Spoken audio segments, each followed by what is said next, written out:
কাপড়ে কোনো পকেট থাকে? থাকে না, নিয়ে যেতে পারবেন না। আপনি মারা যাওয়ার পরে যে কাফনের কাপড়টা কেনা হবে, আপনি জানেন সেটা টরে কাপড় কেনা হবে না? আপনি কি জানেন সেটা কোনো দামি কাপড় কেনা হবে না? কাপড়ের মধ্যে সবচেয়ে সস্তা কাপড় দিয়ে আপনাকে কাফন দেওয়া হবে। কারণ যাদের জন্য এই সুদের কারবার করে টাকার পাহাড় গড়েছেন, সেই সন্তানরাই বলবে, এবং তাদের বলাটা অযৌক্তিক না, যে এখানে দামি কাপড় দিয়ে লাভ কি, মাটির সাথে মিশে যাবে, নষ্ট হয়ে যাবে, কে দেখবে?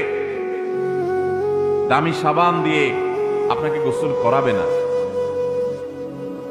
এই দুনিয়া থেকে কিছু নিয়ে যেতে পারবেন না, সব রেখে যেতে হবে। ভাগ বটরা করে ছেলে মেয়েরা খাবে, আর হারাম কামাই করছে না, আপনি জবাব দিতে হবে আপনার।